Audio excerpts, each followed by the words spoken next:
Ադրբեջանական ապագործակալության հաղորդմամբ Անվտանգության խորհրդի անդամ եւ Ադրբեջանի նախագահի աշխատակազմի նախկին ղեկավար Ռամիզ Մեհդիևը Ռուսաստանի աջակցությամբ պատրաստել է պետական հեղաշրջման ծրագիր եւ իր միջոցներով այն առաջարկել ռուսական կողմին։ Բաքվի իշխանական լրատվամիջոցների փոխանցմամբ Մեհդիևը իբրև փորձել է օգտվել ազատ ինքնաթիռի կործանման հետ կապված Ադրբեջանի եւ Ռուսաստանի միջև հարաբերություններում առաջացած լարվածության շրջանից։ Իր ծրագրում Ռամիզ Մեհդիևը պետական իշխանությունը բռնի ճանապարհով զավթելուց հետո առաջարկել է ստեղծել ժամանակավոր մարմին, ժամանակավոր պետական խորհրդի ձևաչափով, անցումային շրջանը կառավարելու համար։ Այդ ծրագրի համաձայն 87-ամյա նախկին բյուրոկրատը պետք է անձամբ գլխավորեր այդ խորհուրդը։ Ըստ արկա տվյալների Մեհդիևը Ռուսաստանին տեղեկություններ է փոխանցել նաև այն մարդկանց մասին, ովքեր պետք է ընդգրկվեին իր ղեկավարած պետական խորհրդի կազմում։ Ռուսական կողմն ինքն է տեղեկացրել ադրբեջանական կողմին Ռամիզ Մեհդիևի առաջարկի եւ նրա ցանցի ծրագրի մասին։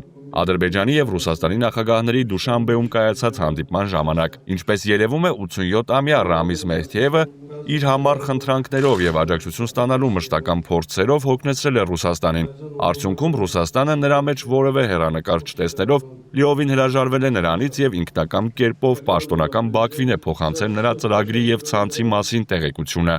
Ադրբեջանի քաղաքական դաշտում գորշ կարդինալի համարում ունեցող Նախիջևանյան կլանի ղեկավար համարվող 87-ամյա Ռամիզ Մեհդիևի նկատմամբ դատարանը 4 ամսվա տնային կալանք է սահմանել։ Մեհդիևը մեղադրվում է իշխանության բռնազավթման կամ պահպանման պետական դավաճանության, կեղծ ձեռնարկատիրական գործունեության հոդվածներով։ Հեյդար Ալիևի իշխանության գալուց հետո 95-ից մինչև 2019 թվականները Մեհդիևը ղեկավարել է Ադրբեջանի նախագահի աշխատակազմը։ Իլհամ Ալիևի կառավարման առաջին տարիներին ընդունված էր համարել, որ Մեհդիևն էլ հաստատի ղեկավարել երկիրը։ Մեհրիբան Ալիևան 2017 թվականի առաջին փոխնախագահի պաշտոնը զբաղեցնելուց հետո արշավցեց Մեհդիևի եւ Նախիջևանյան կլանի այլ ներկայացուցիչների դեմ։ Դա կլանային պայքար էր մեկնաբանում ադրբեջանագետ Տաթևիկ Հայրապետյանը։ Այդ պայքարի շնորհիվ Փաշաևները նոր լծակներ ձեռք բերեցին պետական համակարգում։ Արդյունքում 2019-ին Մեհդիևը հրաժարական տվեց իր տեղը զիջելով Փաշաևների կլանի երիտասարդ կադրին։ Այդուհանդերձ Մեհդիևը արժանացավ պարգևների Իլհամ Ալիևի կողմից եւ ուղարկվեց վաստակած հանգստի,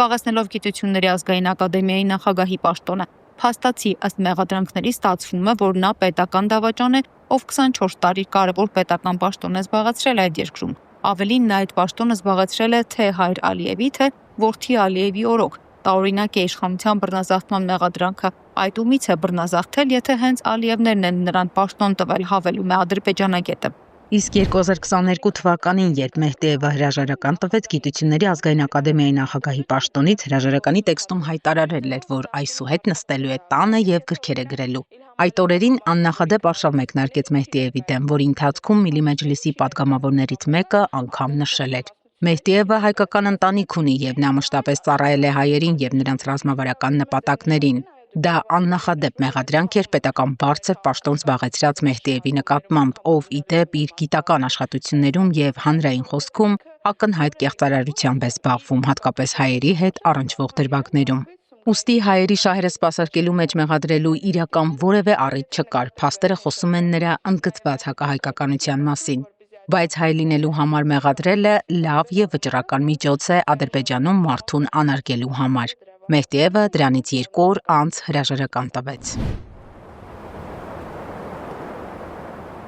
Ըստ ադրբեջանական իշխանական լրատվամիջոցի Ռուսաստանի հետ Ռամիզ Մեհդիևի սերտ կապերի մասին միշտ հայտնի է եղել։ Խորհրդային տարիներին նա նույնպես հայտնի է եղել որպես Մոսկվայի լրտեսական ցանցի անդամ։ Երկար տարիներ օգտագործելով իր ազդեցությունը Մեհդիևը նպաստել է Ռուսաստանին բարեկամ պաշտոնյաների առաջխաղացմանը Ադրբեջանի կառավարությունում, խորհրդանում եւ լրատվամիջոցներում։ Ադրբեջանում Արցախյան 44-օրյա պատերազմից առաջ ռուսամետ գործիչները հեռացվել են պաշտոններից, Ռամիզ Մեհդիևը նույնպես։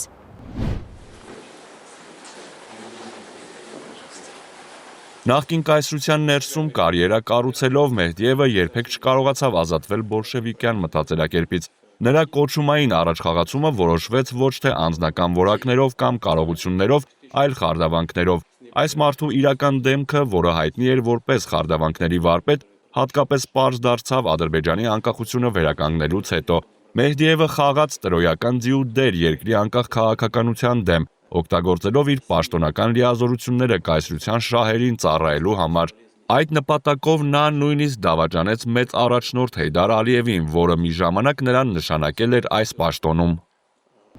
Ադրբեջանագետի խոսքով Ալիևը երևի որոշել է հետ բերել Թալանը ու պայքարել նախկինների դեմ, պարզապես մոռանալով, որ այդ երկրի նախկինները ինքն ու իր հայրն են 93 թվականից արդեն 32 տարի։ Բացի այդ, Մեհդիևին ադրբեջանական մամուլը մեղադրում է ռուսական շպիոն լինելու համար, կրկին մոռանալով, որ Հեյդար Ալիևը իր կարիերան սկսել է Խորհրդային Միության պետական անվտանգության կոմիտեից, շատերին հայտնի KGB-ից։ Ֆրիդա Ղազարյան, Գարիկ Արամյան, TB News։